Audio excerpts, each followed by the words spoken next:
জয় শ্রীকৃষ্ণ। রাধে রাধে বন্ধুরা। আজ 29শে মার্চ 14ই চৈত্র রবিবার। আর আজকের দিনেই পালিত হচ্ছে কামদা একাদশীর ব্রত। কামদা একাদশী হলো চৈত্র মাসে শুক্লপক্ষের একাদশী এবং রামনবমীর পরবর্তী একাদশী তিথি। ব্রতকারী নিষ্ঠার সঙ্গে এই ব্রত পালন করে মনে মনে যা কামনা করে শ্রী বিষ্ণু তার সেই মনোবাঞ্ছা পূর্ণ করে থাকেন। আর বন্ধুরা, আজকের এই ভিডিওটির মাধ্যমে আমরা শ্রবণ করব কামদা একাদশীর ব্রত কথা এবং ভিডিও শেষে আপনাদের পারণ ক্রিয়া, পারণ মন্ত্র এবং উপবাস সংক্রান্ত বেশ কিছু তথ্য আপনাদের সঙ্গে আলোচনা করব। আশা করি বন্ধুরা এই সম্পূর্ণ ভিডিওটি আপনাদের সমৃদ্ধ করবে। তাহলে বন্ধুরা শুরু করছি চৈত্র মাসে শুক্লপক্ষের একাদশী কামদা একাদশীর ব্রত কথা। জয় শ্রীকৃষ্ণ। রাধে রাধে। চৈত্র মাসে শুক্লপক্ষের কামদা একাদশীর ব্রত মাহাত্ম্য বরাহ পুরাণে বর্ণিত হয়েছে।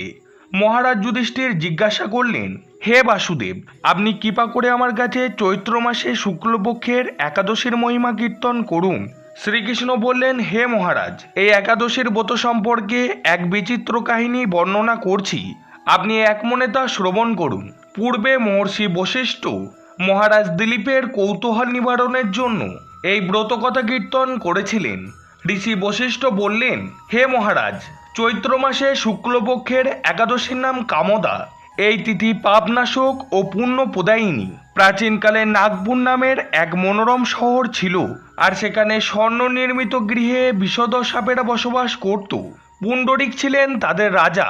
গন্ধর্ব, কিন্নর ও অপ্সরাদের দ্বারা তিনি সেবিত হতেন। সেই পুরীর মধ্যে অপ্সরাদের মধ্যে শ্রেষ্ঠ ললিতা ও ললিত নামের গন্ধর্ব স্বামী স্ত্রী রূপে ঐশ্বর্যপূর্ণ এক গৃহে পরম সুখে দিন যাপন করত। একদিন পুণ্ডরিকের রাজসভায় ললিত একাই গান করছিল। এমন সময়ে তার ললিতার কথা মনে হলো। ফলে সঙ্গীতের স্বর, লয়, তাল এবং মানের বিপর্যয় ঘটল। কর্কটক নামের এক নাগ ললিতের মনোভাব বুঝতে পারল। গানের ছন্দভঙ্গের ব্যাপারটি সে পুণ্ডরিক রাজার কাছে জানালো। তা শুনে স্বর্গরাজ পুণ্ডরিক ক্রোধ ভরে কামাতুর ললিতকে বললেন, ওরে দুর্মতি, তুমি রাক্ষস হও। এই বলে তিনি তাকে অভিশাপ প্রদান করলেন। তার হাত 10 যোজন বিস্তৃত, মুখ পর্বত গুহা তুল্য, চোখ দুটি যেন প্রজ্বলিত আগুনের মতো, ঊর্ধ্বে 8 যোজন বিস্তৃত প্রকাণ্ড এক শরীর সে ধারণ করল। ললিতের এরকম ভয়ঙ্কর রাক্ষস শরীর দেখে ললিতা মহাদুঃখে চিন্তায় ব্যাকুল হয়ে পড়লেন। স্বেচ্ছাচারী রাক্ষস ললিত দুর্গম বনে একা একাই ভ্রমণ করতে লাগলো। ললিতা কিন্তু তার সঙ্গ পরিত্যাগ করল না। ললিত নির্দয়ভাবে মানুষ ভক্ষণ করত। এই পাপের ফলে তার মনে বিন্দুমাত্র শান্তি ছিল না। স্বামীর সেই দুরবস্থা দেখে ব্যথিত চিত্রে রোদন করতে করতে ললিতা গভীর বনে প্রবেশ করল।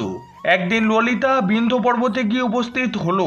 সেখানে ঋষ্যশৃঙ্গ মুনির আশ্রম দর্শন করে মুনির কাছে এসে সে হাজির হলো। তার চরণে প্রণাম করে সেখানে দাঁড়িয়ে রইল। মুনিবর তাকে জিজ্ঞাসা করলেন, হে সুন্দরী, তুমি কে, কার কন্যা, কি কারণেই বা এই গভীর জঙ্গলে এসেছো, তা সত্য করে আমাকে বলো। তদুত্তরে ললিতা বলল, হে প্রভু, আমি বীরধন্যা গন্ধর্বের কন্যা। আমার নাম ললিতা। আমার স্বামীর পিশাচত্ব দূর হয় এমন কোন উপায় জানবার জন্য আমি আপনার কাছে এসেছি। তখন ঋষি বললেন, চৈত্র মাসে শুক্লপক্ষের কামদা নামে যে একাদশী আছে, তুমি সেই ব্রত যথাবিধি পালন করো। এই ব্রতের পুণ্যফল তোমার স্বামীকে দান করলে তৎক্ষণাৎ তার সমস্ত পাপ বিনষ্ট হবে। গল্প শেষ করে বলিষ্ঠ ঋষি দিলীপ মহারাজকে বললেন। মুনির কথা শুনে ললিতা আনন্দ সহকারে কামদা একাদশীর ব্রত পালন করল। তারপর ব্রাহ্মণ ও বাসুদেবের সামনে স্বামীর উদ্ধারের জন্য বলল, আমি যে কামদা একাদশীর ব্রত পালন করেছি তার সমস্ত ফল আমার স্বামীর উদ্দেশ্যে আমি অর্পণ করলাম। এই পুণ্যের প্রভাবে তার পিশাচত্ব দূর হোক। এই কথা উচ্চারণ করা মাত্রই ললিত অভিশাপ মুক্ত হয়ে দিব্যদেহ ধারণ করল। পুনরায় গন্ধর্বদেহ লাভ করে ললিতার সাথে সে মিলিত হলো। তারপর পুষ্পক বিমানে করে তারা গন্ধর্বলোকে যাত্রা করল। হে মহারাজ দিলীপ, এই ব্রত যত্ন সহকারে সকলেরই পালন করা কর্তব্য। এই ব্রত ব্রহ্ম হত্যা, পাপ বিনাশক এবং পিশাচত্ব মোচনকারী। এই ব্রত কথা শ্রদ্ধাপূর্বক পাঠ এবং শ্রবণে বাজপেয় যজ্ঞের ফল লাভ হয়ে থাকে। হিন্দু শাস্ত্রে এই তিথি ফলদ একাদশী নামেও পরিচিত। বলা হয় যে এই তিথিতে নিয়ম মেনে পুজো ও ব্রতকথা শোভন বা পাঠ করলে পুণ্যফল লাভ করা যায়। পাশাপাশি এই একাদশীর ব্রত পালন করলে ব্যক্তির সমস্ত মনস্কামনা পূর্ণ হয়। শ্রোতা বন্ধুরা, এবার আমরা জেনে নেব যে একাদশীর দিন যারা উপবাস করছেন তারা পরের দিনে পারণ ক্রিয়া কিভাবে সম্পন্ন করবেন, কোন মন্ত্র উচ্চারণ করবেন এবং কোন কোন আহার গ্রহণ করতে পারবেন। তার আগে বলে দিই যে পারণ ক্রিয়া কখন সম্পন্ন করতে হবে। আগামীকাল 30শে মার্চ সোমবার সূর্যোদয়ের পর থেকে সকাল 7:10 মধ্যে কামদা একাদশীর পারণ সেরে নিতে হবে। এবার আমরা জানব একাদশী এবং পরের দিনের পারণ ক্রিয়া আমরা কিভাবে সম্পন্ন করব। একাদশীর দিনে খুব ভোরে ঘুম থেকে উঠে স্নান পর্ব সেরে নিন এবং তারপরে পরিষ্কার বস্ত্র পরিধান করে ঠাকুর ঘরে গিয়ে একাদশীর সংকল্প গ্রহণ করুন। মনে মনে বলুন, হে পুণ্ডরীকাক্ষ, আমি একাদশীতে উপবাস থেকে পরের দিনে আহার সম্পন্ন করব।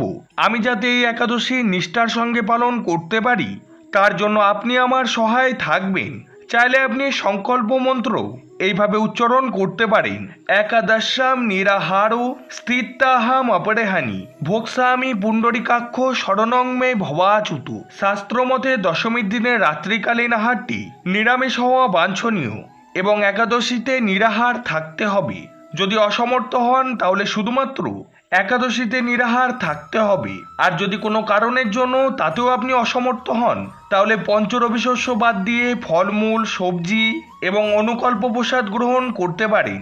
পঞ্চরবি শস্য অর্থাৎ চাল বা গম জাতীয় কোনো খাবার, ডাল এবং সরিষার তেল একাদশীতে বর্জন করতে হবে। আমাকে অনেকে প্রশ্ন করেন যে এই দিনে ওটস বা ডালিয়া খাওয়া যাবে কিনা। তাদের উদ্দেশ্যে বলি যে এই দিনে ওটস বা ডালিয়া খাওয়া নিষিদ্ধ, কারণ এগুলি পঞ্চরবি শস্যের অন্তর্ভুক্ত। এমনকি এই দিনে রান্নার সময় সরিষার তেলের পরিবর্তে বিশুদ্ধ ঘি বা সূর্যমুখী তেলের ব্যবহার করবেন। যদি নির্জল উপবাস রাখতে আপনি অসমর্থ হন তাহলে ডাবের জল, শরবত ইত্যাদি গ্রহণ করেও আপনি স্বচ্ছন্দে এই ব্রত রাখতে পারেন। তবে নেশা জাতীয় কোনো পানীয় যেমন চা বা কফি এই দিনে বর্জন করতে হয়। এছাড়া আজকের এই বিশেষ দিনে তুলসী মাতাকে অবশ্যই জল নিবেদন করুন। আপনারা এটা সর্বদা মনে রাখবেন যে রবিবার এবং একাদশী সহ বছরের 365 দিনই তুলসী মাতাকে জল নিবেদন করা যায়। একাদশী তিথিতে বিষ্ণুর চরণে এবং নৈবেদ্যতে তুলসী পাতা নিবেদন করতে হয়। তবে মনে রাখবেন যে এই তুলসী পাতা আপনি দশমীর দিনে সংগ্রহ করে রাখবেন, কারণ এটা বলা হয় যে একাদশীর দিনে তুলসী পাতা চয়ন করতে নেই। একাদশীর পরের দিনে পারণের জন্য যে সময় নির্দিষ্ট থাকে তার মধ্যে পারণ সম্পন্ন করা একান্ত কর্তব্য, নতুবা একাদশীর কোনো ফলই পাওয়া যায় না। পারণের সময় পঞ্চরবি শস্য দিয়ে ভোগ নিবেদন করার পর পারণ মন্ত্র উচ্চারণ করুন এবং সেই ভোগ গ্রহণ করে উপবাস ভঙ্গ করুন। ভোগ নিবেদন বা পুষ্প নিবেদনের সময় এই মন্ত্রটি উচ্চারণ করুন, ওম নমো নারায়ণায় নমঃ, এবং তারপরে পারণ মন্ত্র উচ্চারণ করে উপবাস ভঙ্গ করুন। পারণ মন্ত্র উচ্চারণ করুন এইভাবে, একাদশাম নিরাহারো বোতে নানেন কেশব প্রসিদ সম্মুখ নাথ জ্ঞান দৃষ্টি পদ ভব। যার অর্থ হলো, হে কেশব, আমি আপনার কৃপায় নিরাহারভাবে একাদশীর ব্রত সম্পন্ন করেছি। কৃপা করে আমার উপর আপনার করুণাময় জ্ঞান দৃষ্টি প্রদান করুন। শ্রোতা বন্ধুরা, সবশেষে একটাই কথা বলার, যে একাদশীর ব্রত পালনের প্রকৃত উদ্দেশ্য কেবলমাত্র উপবাস করা নয়, বরং নিরন্তর ভগবানের নাম স্মরণ, মনন এবং শ্রবণ কীর্তনের মাধ্যমে এই একাদশীর দিনটি অতিবাহিত করতে হয়।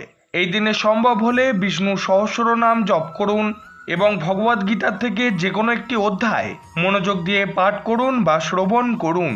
এই দিনে যে কোনো রকমের পরনিন্দা, পরচর্চা, মিথ্যা ভাষণ, রাগ ইত্যাদিগুলোকে পরিহার করার চেষ্টা করুন।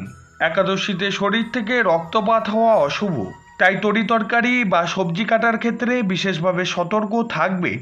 আর যদি আপনার দ্বারা সম্ভব হয় তাহলে এই দিনে কোনো ক্ষুধার্ত পশু বা ব্যক্তিকে আপনার যথাসাধ্য অর্থ বা খাদ্য দিয়ে সাহায্য করুন। তো বন্ধুরা, আজকের ভিডিওতে এ পর্যন্তই। ভিডিওটি দেখে যদি আপনাদের ভালো লেগে থাকে তাহলে অবশ্যই ভিডিওটিকে একটি লাইক করে কমেন্টে জয় শ্রীকৃষ্ণ লিখে দিতে ভুলবেন না।